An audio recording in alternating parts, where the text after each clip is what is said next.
성경 기록을 보면, 그 양식을 보면 비유 문학이라고 해도 과언이 아닙니다.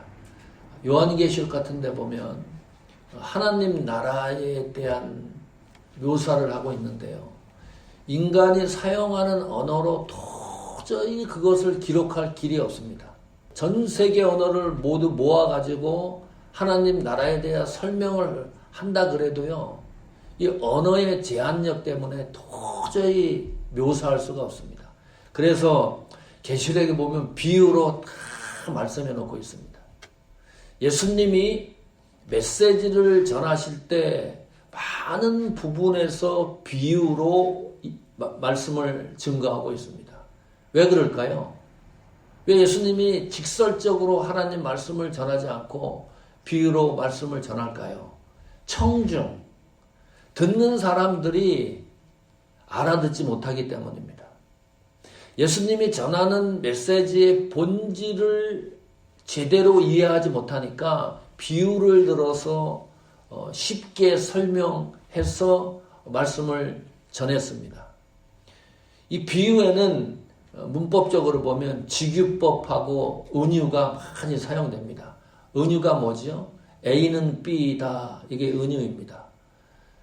권사님의 눈은 호수이다. 이 본질이 뭐죠? 권사님의 눈이 메시지의 중심입니다. 호수가 아니고. 직유도 많이 사용돼요. 뭐뭐같이 뭐뭐처럼. 호수 같은 권사님의 눈. 이거는 직유법입니다. 이런 표현들이 성경에 꽉 차 있습니다. 호수가 중심이 아니고 권사님의 눈이 중심입니다. 비유로 말씀되는 것에 있어서 예수님이 전달하고자 하시는 그 본질의 메시지가 뭔가, 이것을 찾아내는 작업이 중요한 겁니다. 그래야 하나님이 주시는 하나님 말씀을 통해서 은혜가 될 수가 있는 거죠. 오늘 부자와 나사로라고 하는 비유의 말씀을 상고하려고 합니다. 자, 이 비유를 누구한테 말씀하는 건가요? 누가복음 16장 1절 보시면, 또한 제자들에게 이르시되 어떤 부자에게 청지기가 있는데 그가 주인의 소유를 허비한단 말이 그 주인에게 들린지라. 누가복음 16장은 비유로 시작을 하는데 1절에 보니까 그 청지기에 대한 비유가 제자들에게 하는 거예요. 그러니까 청중이 제자들이었습니다. 14절 보십시오. 누가복음 16장 14절에 바리새인들은 돈을 좋아하는 자라. 이 모든 것을 듣고 비유권을 그렸습니다. 제자들에게 청중이 제자들인데 그 청중 사이에 바리새인들이 끼어 있었던 것이 틀림없습니다. 똑같은 비유를 들었는데 제자들의 목소리는 들리지가 않습니다. 그 비유를 이해했다는 거죠. 그런데 함께 들었던 바리새인들은 예수님이 비유로 말씀하시는 것조차 비웃었다, 웃긴다, 무시했다는 거죠. 도저히 비유로 말씀하신 예수님의 그 메시지를 받아들일 수 없다, 그런 내용입니다. 그리고 나서 누가복음 16장 19절에 부자와 나사로의 비유가 시작이 됩니다. 그러므로 부자와 나사로의 비유의 청중은 유대주의 바리새인들을 위한 메시지입니다. 누구에게 이 말씀이 전해지고 있는가 하는 거죠. 이 부자와 나사로의 특징이 있습니다. 비유에. 다른 성경에 보면 예수님이 많은 비유로 말씀했는데 사람 이름이 기록된 것은 누가복음 16장 19절에 나오는 나사로라는 이름이 최초입니다. 유일합니다. 다른 성경에는 비유에 사람 이름이 들어가지가 않아요. 그냥 비유로 말씀했어요. 그래서 어떤 신학자들은 이거 진짜 얘기다. 부자와 나사로 얘기가 실제적인 사건이다. 그렇게 주장을 합니다. 그러나 전반적으로 비유로 말씀하신 내용들을 쭉 읽어 내려가다 보면 이것은 비유인 것이 확실해집니다. 또 하나 특징이 있습니다. 구원이라는 얘기가 없어요. 은혜라는 이야기도 없습니다. 믿음이라는 이야기도 없습니다. 지옥이라는 것도 음부로 해석을 해놨습니다. 하나님 나라는 것도 아브라함의 품으로 성경이 기록해 놓고 있습니다. 아브라함의 품으로 하나님 나라를 표현한 것도 여기 이 성경이 유일한 성경입니다. 자, 지금부터 비유에 대한 이 내용을 좀 더 종합적으로 살펴보도록 하겠습니다. 부자에 대한 정보를 다 종합적으로 찾아보겠습니다. 먼저 19절 한번 보십시오. 한 부자가 있어 자색 옷과 고운 베옷을 입고 날마다 화로이 연락하는데, 여기 잘 보십시오. 자색 옷을 입었다. 그 당시에 왕과 귀족들만 입는 옷이 자색 옷이었습니다. 컬러가 있는 옷이니까. 고운 베옷인데요. 고운 모시 옷입니다. 이게 그 당시에 얼마나 비쌌느냐? 금보다 더 비쌌다 그래요. 그리고 이 부자는 날마다 파티를 했어요. 나쁜 부자입니까? 좋은 부자입니까? 지금 19절에서 언뜻 저희들이 느끼는 감정은 이 부자는 가난한 부자가 아니고 보통 부자도 아니고 너무나 잘 사는 부자였다. 잘 먹고 잘 사는 부자였습니다. 아니, 돈을 수없이 벌면 좋은 집에 살죠. 좋은 차 타고 다니지요. 좋은 음식 먹지요. 좋은 옷 입지요. 그리고 파티하지요. 이 부자가요, 다른 사람한테 사기를 치고 범죄해서 돈을 버는 것이 아닙니다. 이 문장으로 보면 그냥 정상적으로 돈을 벌어서 자기가 쓰는 부자였어요. 돈을 벌어서 쓰는 부자였기 때문에 이 부자가 다른 사람으로부터 비난 조소 받을 만한 아무 이유가 없습니다. 돈이 많으니까 쓰는 거예요. 돈이 막 주체 없을 정도로 많으니까 비행기도 1등석 타고 다니고 개인 비행기 타고 다니는 수가 있는 거죠. 이게 뭐 돈이 써도 너무 많이 버니까. 그러니까 이 부자는 괜찮은 부자예요. 전혀 비난받을 만한 부자가 아닙니다. 20절, 21절 보십시오. 나서라 이름한 거지가 헌대를 하려며 그 부자 때문에 누워. 자, 21절도 보십시오. 부자 상에서 떨어지는 것으로 배불리려 하며 심지어 개들이 와서 그 헌대를 할더라. 부자 집 앞에 홈리스 나사로가 거기서 생존하는 거예요. 먹고 자고 하는 겁니다. 상상할 수 있습니까? 어느 날 집에 들어가는데 홈리스 한 사람이 내 문 앞에서 누워서 잔다고 생각을 해보세요. 하루 이틀도 아니고 계속 거기에 존재한다고 생각해 보세요. 어떻게 하실 거예요? 예? 경찰에 신고하겠지. 이거 빨리 어떻게 해결해 달라고. 그런데 이 부자는 자기 집 앞에 있는 홈리스 나사로를 쫓아내지 않아요. 그리고 부자상에서 떨어지시는 음식을 또 먹게 합니다. 얼마나 좋은 음식들이 있었겠어요. 제대로 잘 사는 집, 부자들 집 앞에는 우리가 차를 타고서 가기도 힘들다 그래요. 이 가드가 다 있고, 뭐 베버리 힐즈 같은 큰 집에는. 근데 이 부자는 그냥 들어가면서 나가면서 나사로 홈리스를 목격했을 텐데, 그대로 내비두세요. 그러니까 이 부자는 괜찮은 부자예요. 못된 부자가 아닙니다. 자, 나사로도 죽고 부자도 죽었습니다.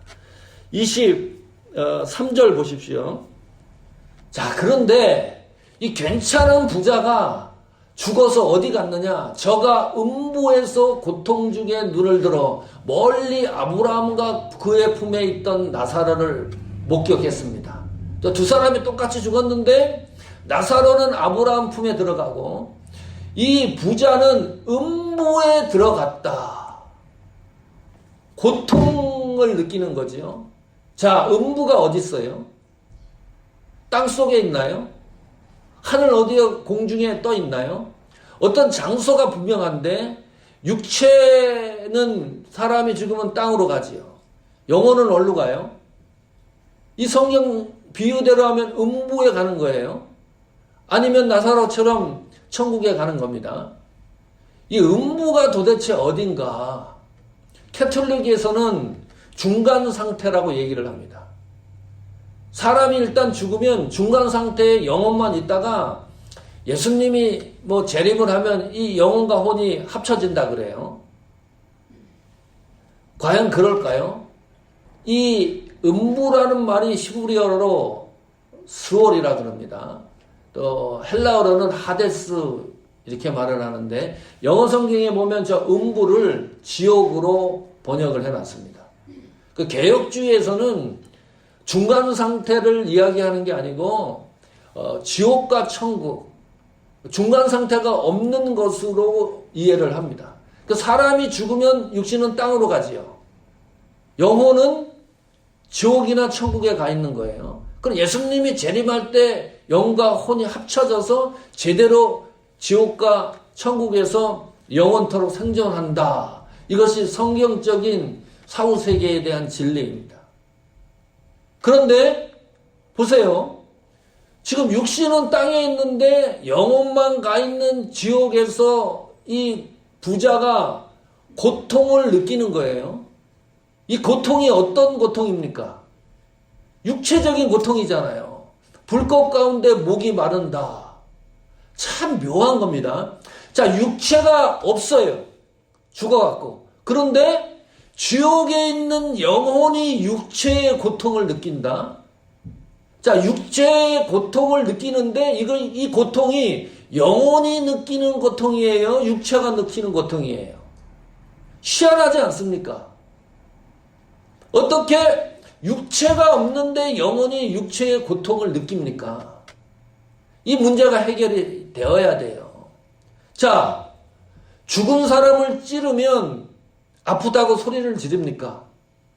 죽은 사람을 아무리 육신을 해한다 그래도요, 느낄 수가 없습니다. 죽은 사람의 육신의 그 시신은.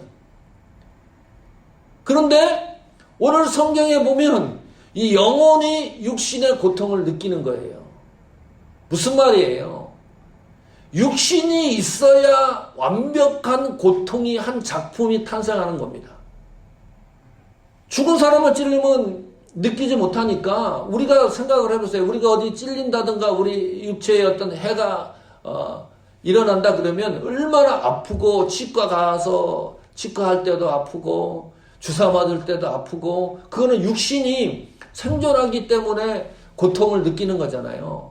그런데 육신이 없는 상태에서 영원히 육신의 고통을 느낀다고 하는 건 이거는 불완전한 고통입니다. 이게 무슨 말입니까?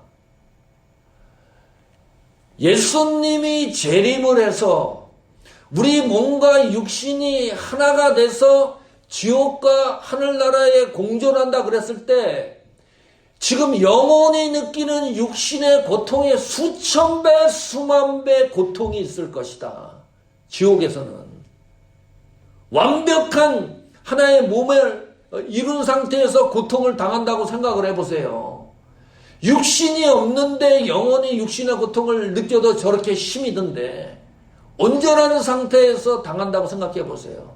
그래서 지옥 가서는 안 돼요.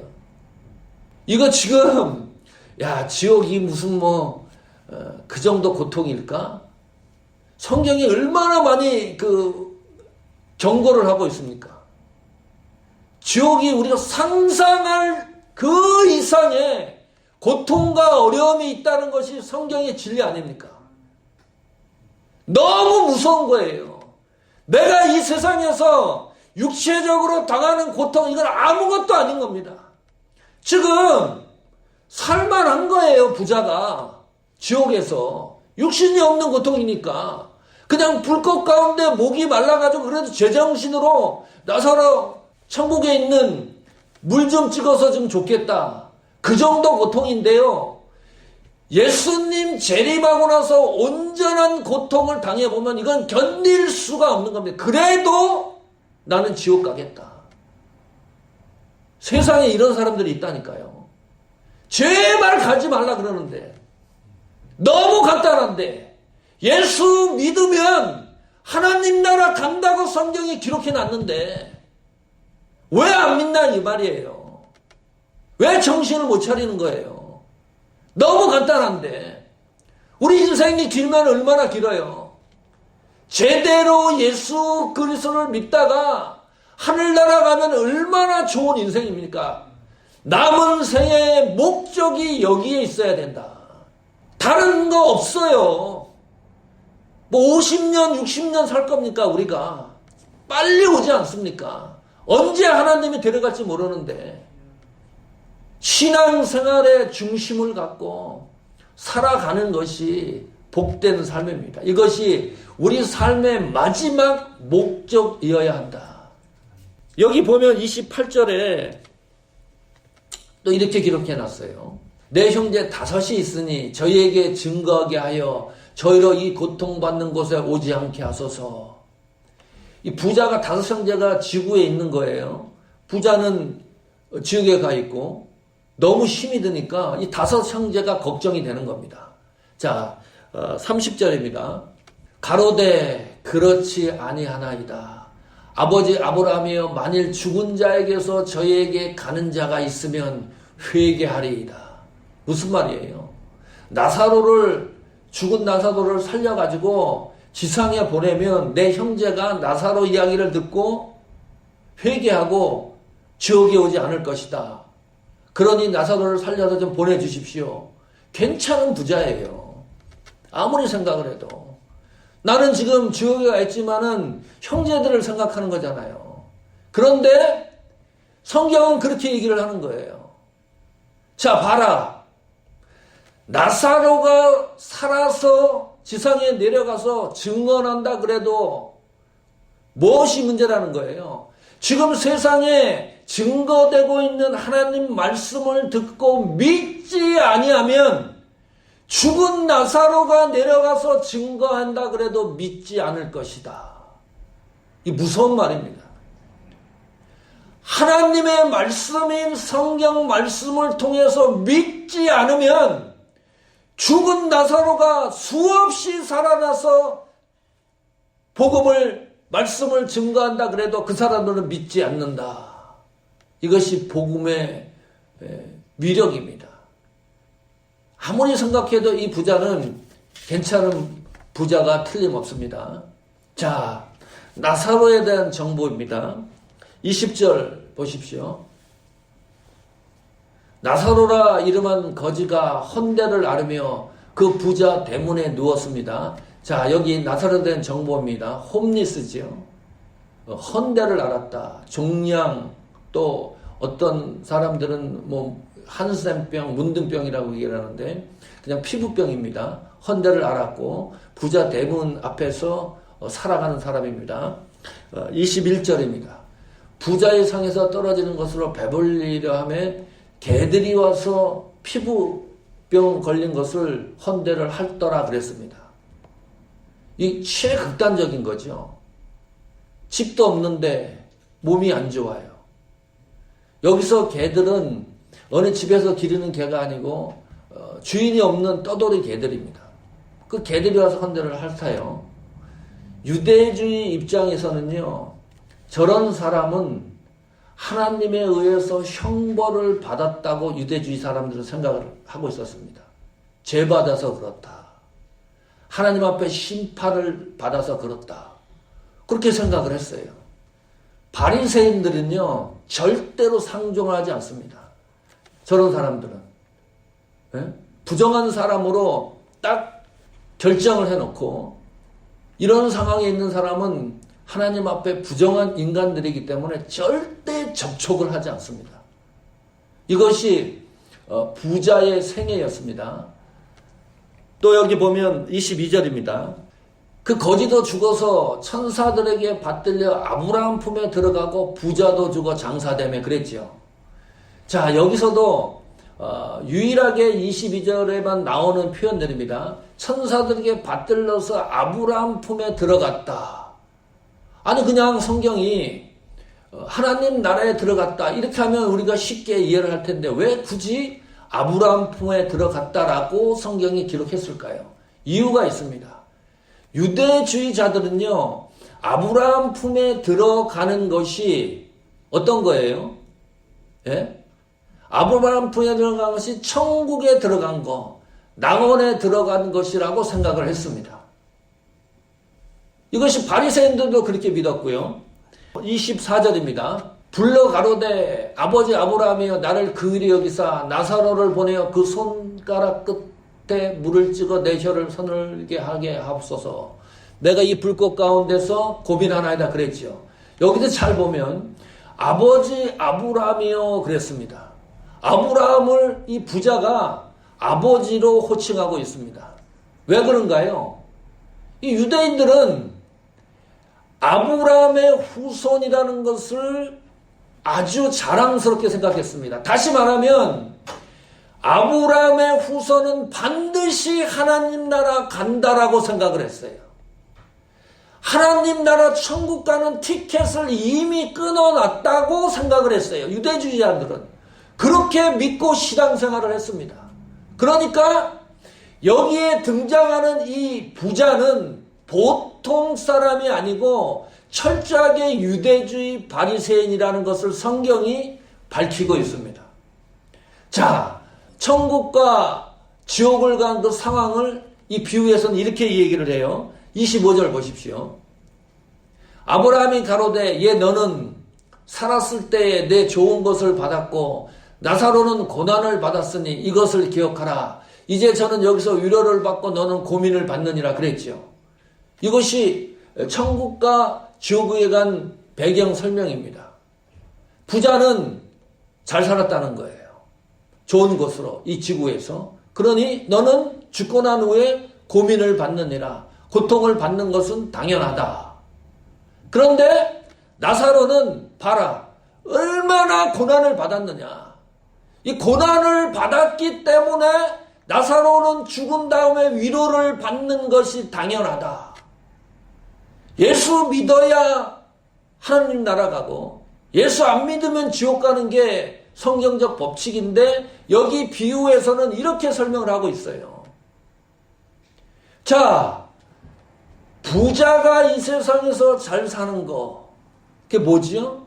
이게 부자 삶의 목적입니다. 돈 잘 버는 게 부자 삶의 목적이었어요. 나사로의 삶은 고난당하는 것인데 홈리스 된 것도 너무 심이던데 바리새인과 유대주의자들로부터 또 한 번 고난을 당하지 않습니까? 무시당하지 않습니까? 그 두 가지 고난을 함께 짊어지고 이 나사로가 살았던 거예요. 왜 이렇게 비유로 성경이 설명을 하고 있을까?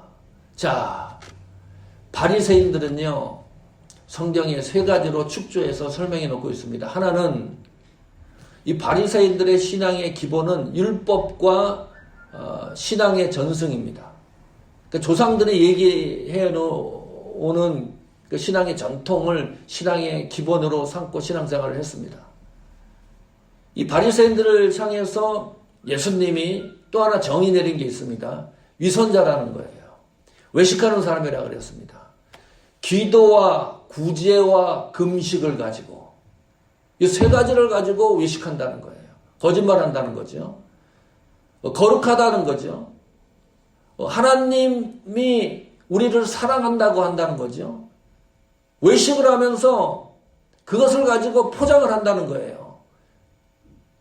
아니 일주일에 2번 금식을 해요. 이 바리새인들은 하루에 3번씩 기도합니다. 누구 어떤 사람을 도울 때요 몰래 가서 돕는 일이 없어요. 많은 사람들이 보는 앞에서 구제를 해요. 그러니까 예수님이 철저하게 얘기를 하는 겁니다. 왜?